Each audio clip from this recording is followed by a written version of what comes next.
In the previous videos, we've walked through various UVM-specific functionalities, like the UVM browser or the UVM components diagrams, and through a set of object-oriented capabilities, like the type hierarchy or the UML diagrams.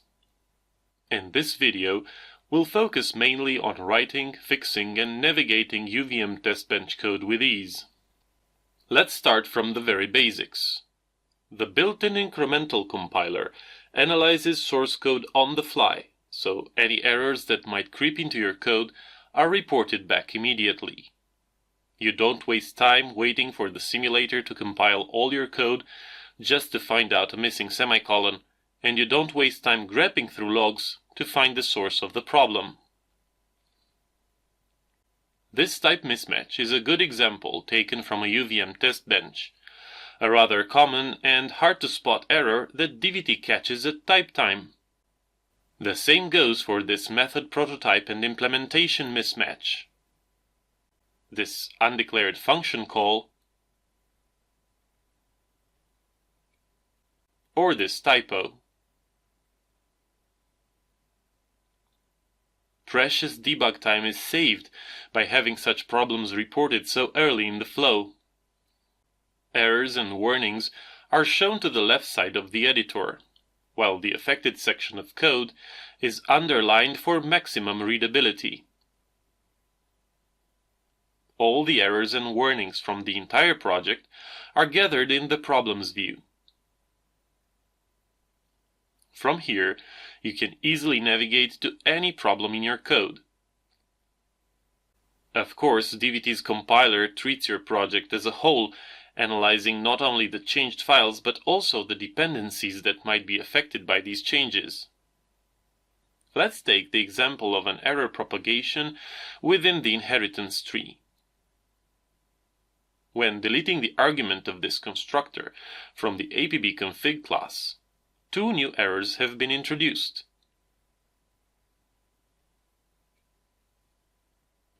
One where the superconstructor is expecting a string argument but receives an undeclared identifier when invoked, and another error in the default APBconfig class, which extends the class where we've made the change. Some apparently harmless edits in a file may lead to instant feedback via the Problems view and the file decorations that something got broken elsewhere as a side effect. It's also worth mentioning that DVT understands constructs which are accepted by various simulators, although not described by the IEEE standard, and flags them as non-standard.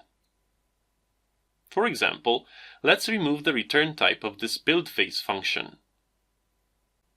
DVT's internal on-the-fly compiler immediately reports a non-standard warning on this line, since omission of the return type in an extern function declaration is not allowed by the IEEE standard. Keeping your codebase standard compliant is good practice and will save a lot of time in case you ever need to add another system verilog tool to your flows or switch to a different vendor. Now that we have a couple of errors in our code, it's time to see how DVT can help with fixing.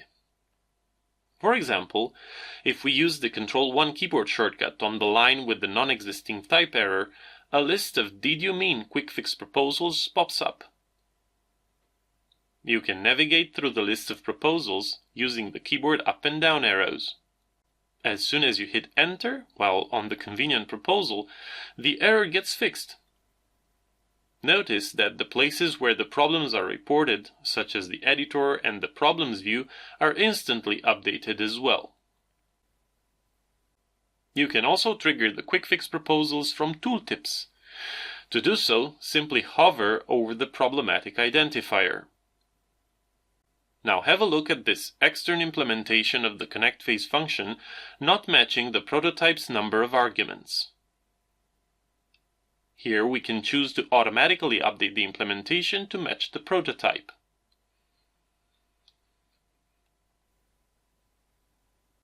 Especially when dealing with complex UVM test benches, being able to automatically correct such compilation errors can help you focus on the really important tasks and increase overall efficiency.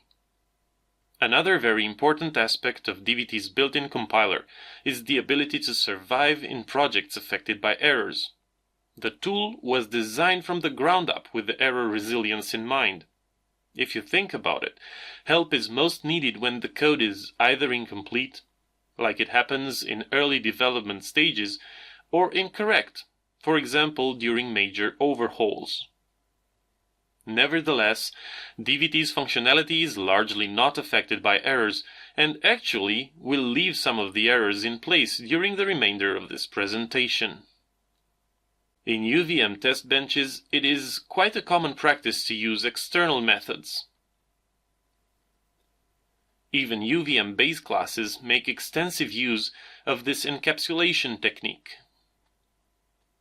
You can easily navigate between the implementation of an extern function and its prototype by using hyperlinks. To do so, let's hover over the connect phase function name while keeping the Control key pressed. We can also use the hyperlinks to get back to the implementation. Should we ever need to switch between the two coding styles, we can use the corresponding refactoring operations that DVT provides. To do so, we place the cursor on the function name, right-click, go to the refactoring menu, and select the Join Extern and Implementation entry. Or vice versa, by using the Split to Extern and Implementation refactoring option. When it comes to complex UVM test benches, fixing issues related to inheritance and virtual classes may become cumbersome. In the following example, we'll see how DVT can come up to help. Notice the Not Implemented Pure Virtual error in the Problems view. Let's fix this issue by triggering the Implement Missing Pure Virtual Methods quick fix proposal. The stubs for the methods get instantly generated in the editor, along with some to-do task tags, in order to stress out that an actual implementation is to be done here. All the task tags are collected in the Tasks view.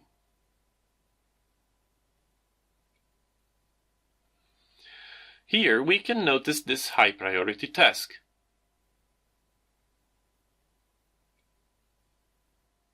Sometimes you might come across classes which are not visible in the current scope. For example, let's remove the AHP package import. Notice that several new errors are reported in the Problems view.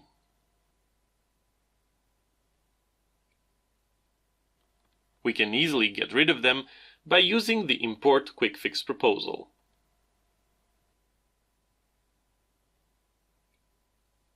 We've previously seen that you can easily trigger the quick fix proposals from the tooltips by simply hovering over a problematic identifier. But the tooltips are also very useful when you want to explore the documentation of your code.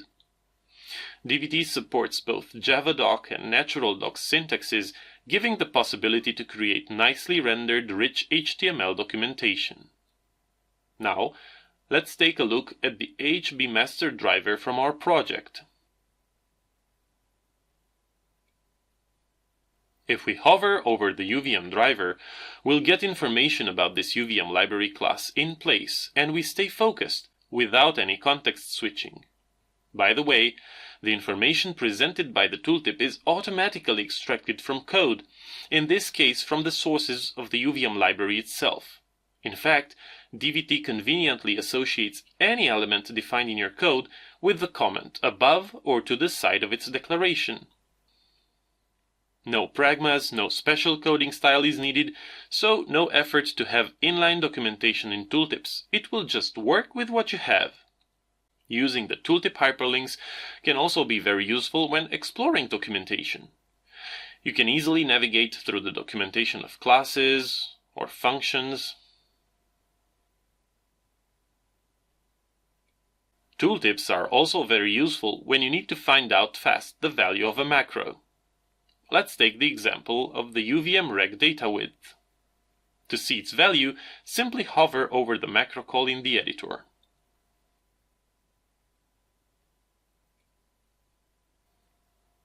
By the way, you can also use the macros view and the powerful DVT filtering capabilities to get more information about a specific define. When working with macros, the inspect view is also a good candidate for coming up with help.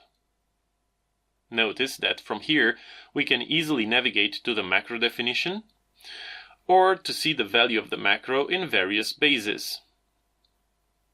Now let's take one more example, this time a macro with parameters and a hefty expansion. Have a look at this UVM field registration. In such a case, the inspect view is very useful to quickly have a look at the macro definition, the macro call, and the macro expansion with all preprocessing applied. You also have the possibility to expand a macro or even apply preprocessing for an arbitrary code section directly from the editor.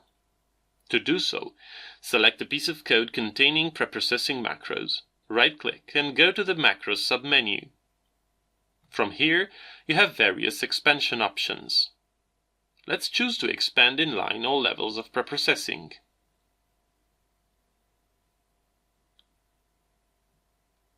When done, you can use the indicator from the left side of the editor to collapse the macro expansion. A common operation done when working with UVM test benches is inspecting variables randomization. If we keep the Control key pressed while hovering over the transmit delay random variable, we can use the Show Constraints hyperlink for a better understanding of the variable randomization. All the constraints from our entire UVM test bench, in which this particular variable is involved, are displayed in the search view. We can expand all the entries, navigate through the matches using the up and down arrow toolbar buttons, and all the places where this variable is constrained are shown, like the UVM doWith macro call, static constraints, and even function calls to rand mode and constraint mode, which affect the variable randomization. Many times you wonder, where is this function called? Where is this variable written? Or where is this UVM component created? And the answer is show usages. Let's take the case of the sequencer from the UVM sequence item class. Keep the Control key pressed while hovering over the sequencer, and then select the Show Usages hyperlink.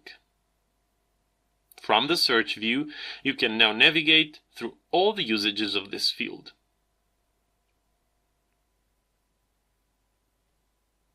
If you want to see only the readers or only the writers of the field, you can choose one of the according usages subsets.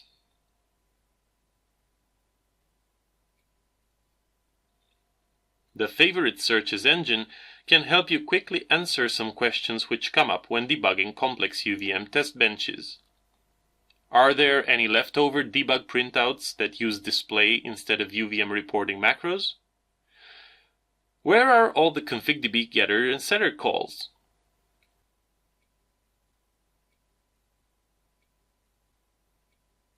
Where are all the UVM reporting macro calls? Or where are all the UVM factory overrides? If you want to focus on some specific matches, you can further filter the search results. You can also define your own favorite searches. Let's create one for calls to raise and drop UVM objection. To do so, go to Customize, New, fill in the name, select the language, press OK, and then enter the fully qualified names of the elements you'd like to search. Then simply click the Save and Run button.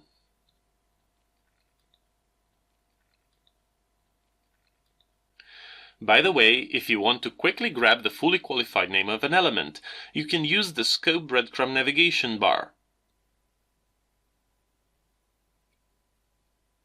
Right-click on an element, and then simply select the Copy Qualified Name option.